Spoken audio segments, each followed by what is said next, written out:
Hey, it's a Tennessee Tuesday because Raw was in Nashville yesterday, and I'm Dominic D'Angelo. It's Rumor and Innuendo. I'm of adfreeshows.com, SEScoops.com, and OneTrueSportTV.com. But I'm here, per usual, with Mr. Robert Karpelis, star of Working Stiff. Robert, how are you today? Dom, you're the only 10 I see, unfortunately, on a scale of 1 to 100. Oh, well, okay. So that's not a good grade then. That's But either way, not a good grade at all. Let's give some shout-outs. You know why, guys? Before we even get to the shout-outs, Dom forgets to send me the invite. I'm sitting here, I'm waiting, I'm ready to go. I'm like, I got nothing. I text him, oh, I kind of forgot. You only forgot your co-host. Best producer in all of wrestling Twitter. Let's say hi, a wrestling podcast. Let's say hi to Dre Owens, who says, hello, R&I. The women took over the first hour of Raw. Will Tony Khan do the same for AEW? No. I do not. Joseph Good Walters is back saying, morning, rumor heads. Alt Jake says, hi, Dom. Hi, Robert. Hi, Super Nintendo Chalmers. And Wrestling Old Head says, thinking Braun Breaker is a big Simpsons fan with that homage to Homer's foam cowboy hat from Whacking Day. That is not what that was, Wrestling Old Head. That was the secret security camera hat that Homer wore to bring down the Quickie Mart. Oh, how about that? I love that. We'll talk about that segment, but I really enjoyed that. Joseph Walters, is Robert running a drive-through with that audio? Is there an audio issue? You're very it sounds like you're on a radio show, like an old radio show. Let me jump out and jump back in. Jump out, your audio from Something to Wrestle With sounded a little like that too. I noticed. So it must be something weird with the old laptop. Great. All right, give it a spin, Rooney, if you want to exit out and exit back in. Hey, but yeah, good to be here, everybody. Jeff Hedinger also says last night everyone was talking about Liv's bloody gash. Oh my gosh, yes, that was quite the cut, right? Holy smokes! We'll talk. I'll talk to Robert about that because that was pretty wild, man. I should not have read that. Oh, man, I need to start looking sometimes before I pop stuff up here. Lou 4237. Now this is just between you and me. Smashed head. Another nice reference. All right. Well, what do I want to chat before Robert gets on? I was happy to see AJ Styles back. Let me just say that. Him walking into the ring and them showing like him doing that. He knows how to handle the camera. He's just really good all around. And it's nice to have him back. I hope he stays healthy. Let's see if Robert is healthy. Oh, look at that. Yes, Robert, how are you? Can you hear me now? You sound great. You sound Thank you. Yes. That's wonderful. Super Nintendo Chalmers. Yes, Super Nintendo Chalmers. I changed the thing. We're good. We're good.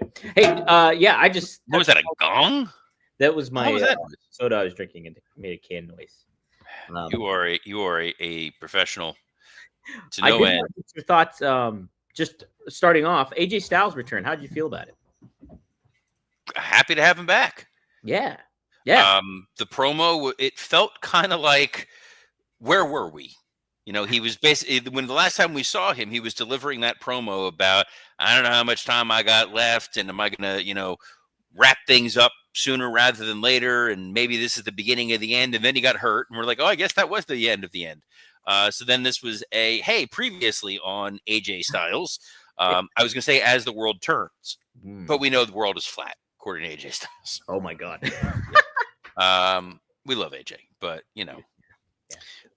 anyway, I thought that his promo was fine of, hey, there's something I want to do at WrestleMania, and then bringing out Dominic Mysterio, the other Dom, as his first kind of opponent for next week. It's a smart idea. It's a clear heel. It's a dude you can beat 100 times out of 100 who's going to give you a good match. I like it. I do too. Really well set up. And Dom just, man, massive heat. It's just unbelievable. It's like very unprecedented almost in certain ways. Because people enjoy the interactive nature of it. They enjoy being able to boo Dom in a way that's fun and organic. It's working for a lot of people. It's clearly working for Jey Uso. It makes Jey Uso feel like a big deal. It works for Seth Rollins. It worked a little bit for Lyra Valkyria, for being honest. Yeah, it did. That's a good point too. Talking about some stars, we should talk about some stars from other company that are no longer there, apparently. We had some reports that 3 named stars are no longer with AEW, and as expected, Malachi Black, Miro, and Ricky Starks, they are no longer on the roster page. And there was some reports, I believe, from PW Insider as well as Fightful that they are no longer there. So, Robert, we've talked about Ricky Starks quite a bit on here from time to time. Haven't really touched too much on Miro, I don't think, since I've got here, but we haven't seen him. But wanted you to get your thoughts on those releases and expectations of their future. I'll put them in order of importance. I think Malachi Black is the person who WWE can pick up tomorrow and instantly upgrade their programming. It makes a lot of sense given that he is married to Zelina Vega. He does a lot of the spooky nonsense that would meld well either with a Wyatt Six situation, a Karrion Kross situation. Not to mention, dude's a hell of a wrestler. Oh, yeah. He's someone that Triple H was a big fan of. So it makes sense that, the old man is gone. Let's bring back someone that he likes, which is the same logic Hunter has used with some other people who were let go that he brought back in and said, I can find a way to make these people successful. Malachi Black, with the entrance, with the pomp and circumstance, with the proper build, can be an immediately impactful person. And if you want to know, hey, how do you bring that dude in? Spooky possess Shinsuke Nakamura open challenge. Ooh. That's all you need right there. And a Nakamura Malachi Black match right off the bat, that's really good. Ricky Starks, I think, is a guy who would do well to spend some time in NXT. I think he would freshen up the NXT product even more. He does need a little bit of seasoning, and that's one of those things that you see what he does. He's a guy who needs the reps. He needs that time there. I don't think he needs a ton of time at the Performance Center, but I think he can absolutely benefit from it. And I would put Miro at number 3, not because I don't think that he's talented. I think Miro's wildly talented. I think that there's an unpredictability to where Miro ultimately lies. This idea that he was frustrated with what was going on in WWE, never really got to a position that he thought he should have been in, went to AEW where you're supposedly given a lot of creative freedom. That never seemed to work out in his favor. He was off filming TV roles and movie roles and things like that. So if he's serious and focused and wants to contribute, I could see a role for him in WWE. I could see him choosing the TNA route and working what's a somewhat lighter schedule with a really stacked roster where you've got Nick Nemeth for him to work with. You've got Frankie Kazarian for him to work with. I think there's going to be some of the WWE release guys who are going to wind up over there. I'll be curious to see, where they all wind up, but letting them go when they've been so upset for so long was a smart idea. I think, as far as Tony Khan is concerned, these were really good releases. And guys, speaking of good releases, geez, have better sex with Blue Chew. Blue Chew is the original brand offering chewable tablets. These erection-enhancing tablets help men achieve stronger, harder, and longer-lasting erections for sexual activity. Blue Chew is putting its money where its mouth is and offering you a month free. Process is simple. Sign up at BlueChew.com, consult with one of their licensed medical providers, and once you are approved, you'll receive your prescription within days. Blue Chew tablets are made in the USA and prepared and shipped directly to your door. You can take them anytime, day or night, so you can plan ahead or be ready whenever an opportunity arises. The best part, it's all done online. No visits to the doctor's office, no awkward conversations, and no waiting in line at the pharmacy. Guys, if you want to make a big impact like we think Malachi Black is going to, we can't recommend Blue Chew enough. It's going to make life easier by getting harder. And you can discover your options at BlueChew.com. We've got a special deal for our listeners. Try your first month of Blue Chew free. Visit BlueChew.com for more details and important safety information. And we thank Blue Chew for sponsoring this episode of Rumor and Innuendo. Yes, thank you, Blue Chew. Yeah, I'm kind of when it comes to those releases and how they kind of go. I think Malachi Black, you can instantly input in there, and that entrance that he had in NXT, one of the best they had. He had a great theme. I think Triple H I could definitely see him just getting put right into the mix of things. When it comes to Ricky Starks, I would almost be apt for him to be a main roster guy because I think, and I want your perspective on this. What I've kind of been gathering is Triple H, when he gets these AEW guys, he kind of has a chip on his shoulder when it comes to it, I think, a lot of the times, because he puts them right in a great position, marketing position where they should have been. You think about the focus he put with Penta's entrance and everything like that, and making him feel like a star. And then, like, you revitalize somebody like a Malachi Black, and then, hey, throw Ricky Starks right in the mix of it too. I could almost see Triple H maybe wanting to go a main roster route with him. I don't know. What do you think? I don't, because if you look at what he did with Ethan Mhm. Page was a guy who was definitely being underutilized in AEW, and he Sure. made an immediate impact on NXT. NXT being on the CW, you want an infusion of new talent. I think you need somebody that's going to be able to go in there and work with Obafemi. Oh, good point. Ricky Starks is a guy that if you hype him and he draws a rating for the CW, that's a feather in Hunter's cap. In Mhm. the yes, I used one of Tony Khan's toys and I got a better response than he did. I Right. don't think respectfully, I don't think Ricky Starks is main roster ready. I Okay. think that he's a dude who can use a little bit more seasoning before being put on there. And it also sends a bad message where anybody that jumps over from AEW automatically winds up on the main roster, because Yeah. you do have a lot of main roster talent who are Mhm. working really hard to get a foothold and find some success. Yeah. Yeah. No, that's a good point. And like, definitely, you could still Triple H could have the cake and eat it too by making Ricky Starks a big star in NXT and helping elevate that brand. Absolutely. So, be interesting to see where that all pans out, and who, if they end up going to WWE ultimately, and what we get to see from it. We did get to see Jey Uso once again kicking off WWE Raw in Yeet fashion. Michael Cole, just don't show him when you do it. Just please. Of That's course, you got to show you have to show goofy Michael Cole doing the overly exaggerated dance. It's funny. It makes the crowd happy. It plays into everybody's doing it. Everybody's enjoying it. Even gawky, awkward, late middle aged white guys. Yeah, but does that make it cool then? You know what I mean? It's kind of the thing that takes it away from, oh, like, okay, Pat McAfee's doing, the crowd's doing it. You got Michael Cole doing it too. I don't know. Yeah, it's everybody. I think the idea is that it's everybody, regardless of how they look, regardless of how they feel, they're all a part of it. And the Jey Uso entrance was played so perfectly here on this episode of Raw. Last week, his big entrance was organic. Mhm. It was the first time you were seeing him since winning the Royal Rumble. The crowd was super into everything that was going on with that they made him play the theme song twice. On SmackDown, it was a little less organic to play the song twice, but the audience was nevertheless really into it. This time, it really felt forced, and that was by design. Mhm. That you were getting that replay, so Gunther would attack him. No notes, loved it. Thought it was I did great. too. And hey, we got our first match for WrestleMania. It will be Gunther defending his championship against Jey Uso. It just seems like the right route, and they're, yeah, starting off really well, I think, for Jey. Everything here, so should be intriguing. And how will they keep it intriguing throughout WrestleMania season as we build to that? So, yeah, I'm all for it though, Robert.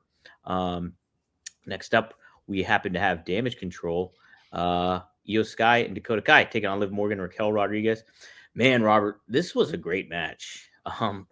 Lots of good action in here. Raquel Rodriguez looked like the enforcer that she's been portrayed as. Io Sky is just so talented, and then Liv Morgan with that open wound on her face. Just lots of cool elements coming into play with this one. A lot of great elements in this. As much as I did not like the Bianca Naomi match with Liv and Raquel, I loved this match. Yeah. Io Sky is the best women's wrestler that there is out there. Dakota Kai looked great in this. They paced this match perfectly. There was some drama around the getting to that finish. The blood, even though it was unintentional, gave it a little bit of added drama, and it made sense that Io Sky beat Liv Morgan. Yeah. You set up the Io Sky Rhea Ripley match in 3 weeks' time, which is important for Netflix. That, hey, we're pushing things forward. There's long-term stories. There's reasons why people should tune in week after week as episodic TV. Liv in that promo later on with Judgment Day, reminding people she's in the Elimination Chamber, so she's got a shot at Mania. Her and Raquel still have a women's tag team title shot. They will be fine. Liv can get her heat back immediately because I think they've really established her as being over. Right. And I was just taking note watching her go in the ring, she's improved so much, like as a wrestler. It's I, really good stuff, and like it speaks to the confidence that WWE has in her in that act. But then on top of it, the next match we get is Bailey and Lyra Valkyria. So two women's matches together. Uh, and both match, I thought this match was good too. And This match was very good. and the finish was good too. I thought protected Lyra, but Bailey advances and goes to the elimination chamber. You know, they had a kind of difficult situation, and this was something AEW had to deal with for the Continental Classic, where you had individuals who had titles who needed to lose matches. Right. You know, Danny Garcia lost matches in the Continental Classic tournament. You needed to protect Lyra, who is the Women's Intercontinental Champion. So you have her go in there with Bailey, who is a former world champion. She won the Royal Rumble. She main evented WrestleMania last year. So it was a back and forth competitive match. It was a workmanlike match, which is befitting the Intercontinental title. Right. And the fact that Bailey caught her as opposed to a definitive win helped both women. Yeah, absolutely. Thought this was great. Yeah, we talked about AJ a little bit. He cuts the promo here, and I thought that was great. And yes, getting excited for that. Carlito getting a little of that heat as well, just being alongside Dom too. I should note, I guess. Well, Carlito's a pro. He knows how to bump for him. He has no vanity and ego. He's just kind of happy to be there. You're right. So I'm all for it. I liked his purple skinny jeans too. I'd wear those. So what I wouldn't wear is what Seth Rollins wore. We got to see him next. He was in the crowd with Jackie Redmond and cut a promo about Elimination Chamber, but he has to face Finn Balor first, who interrupts the promo. We get a little confrontation between those two. One another saying that they're in each other's way, and they smile at one another, and the match is on for next week. This was another paint-by-numbers Seth Rollins promo. Just not feeling this, not feeling his act right now. Not feeling his act. This was a smart decision on their part to have this promo to remind people. Again, we got to keep the Netflix folks happy. Next week, you're going to get Finn Balor versus Seth Rollins. This was a SummerSlam match. This is a WrestleMania caliber match that you're going to get on, I was going to say free TV, but the free to subscribers Netflix show. So I didn't mind it entirely. Yes, Seth is kind of lather, rinse, repeat in what he's talking about there. The idea that he has unfinished business with Cody. No, you don't. We didn't want to see this last year. We want to see it less this year. It's reheated leftovers. And guys, I know that a lot of you are sick of the idea of reheated leftovers. So we want to talk to you about our friends at Factor. Yes. Ready to optimize your nutrition this year? Factor has chef-made gourmet meals that make eating well easy. They're dietitian approved and ready to heat in 2 minutes so you can fuel right and feel great no matter what life throws at you.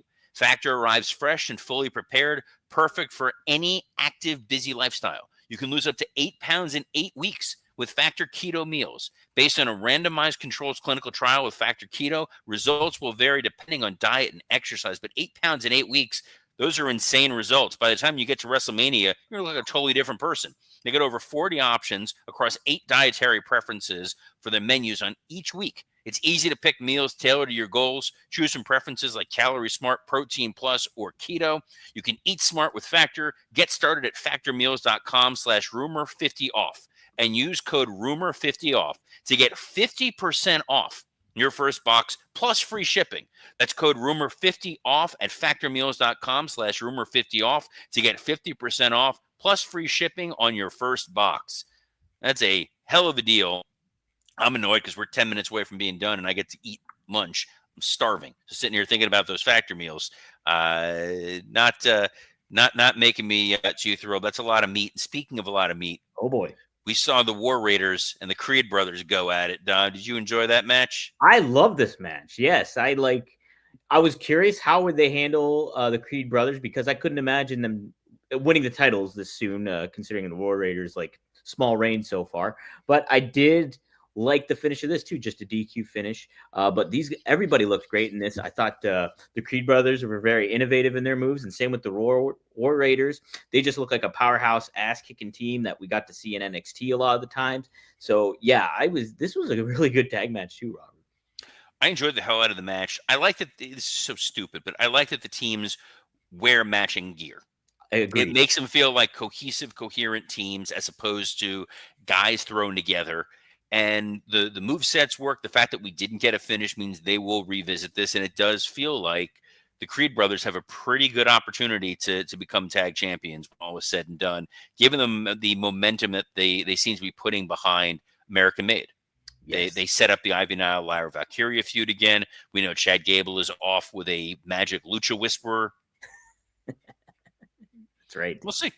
We'll see how it goes. It's intriguing stuff, Robert. I think, Ivy Niles growing up as a star too, I think in certain ways, and cultivating a good feud with Lyra. I think they're setting a good table for that.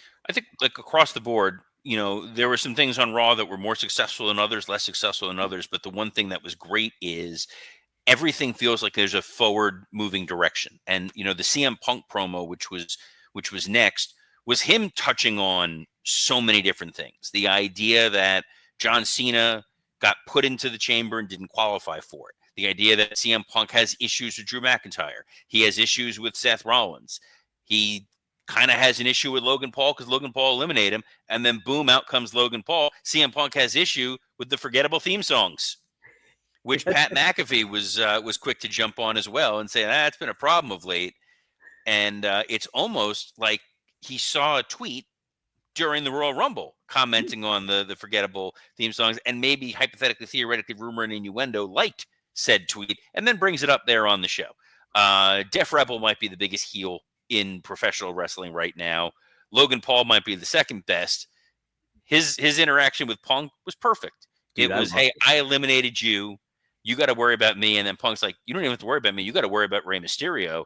And then we got a Rey Mysterio Logan Paul match at the in the main event that I found wildly entertaining. I agree. I thought like Logan Paul knows who he is, and like the aspect of just Rey Mysterio being one of the best baby faces I think of all time. Underdog fighting from underneath, but just that charisma he has. These guys complemented one another very well, not just from a wrestling in-ring standpoint, but just they're dynamic with one another. And there was like, even when Ray got dumped to the outside and they were brawling on the outside, and just like Logan Paul being able to sell for him and making him look like good. And really, I like this match a lot. This is one of my favorite Raws of the year so far. Definitely was. It was a well laid out, successful show from beginning to end. It advanced storylines going forward. You had some good matches. It moved at a pretty good clip. You had Braun Breaker in a cowboy hat. Yes. This works. It did work. Yeah, I love the Braun Breaker thing.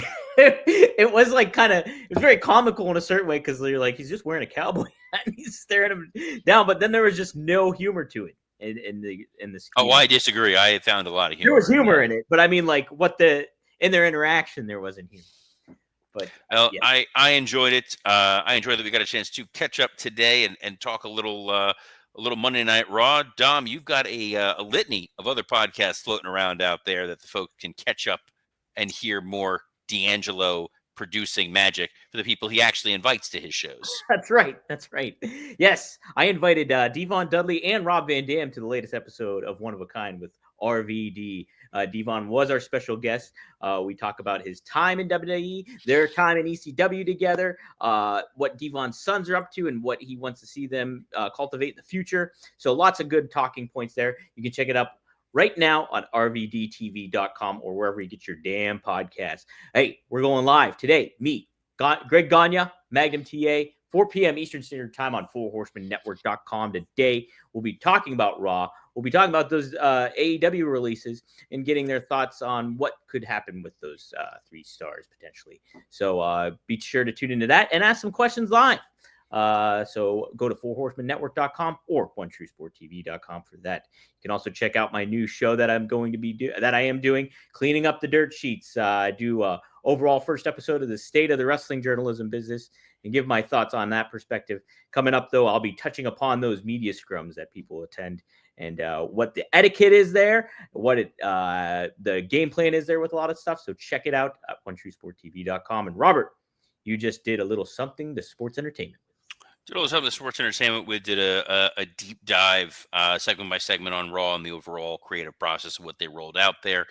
Myself and Scott Chapman will be back this Thursday for Working Stiff. We'll be talking all the exciting things going on in the world of wrestling, but we will be here every Monday through Friday at noon Eastern on a plethora of platforms, including the WWE Creative_ish X account, the at Dominic D'Angelo X account, the at SE Scoops X account, and on YouTube, on Rumor and Innuendo, Working Stiff, and ad-free shows. So on behalf of the Invite Master himself, Dominic D'Angelo, I'm Robert Karpolis. Best of luck in your future endeavors.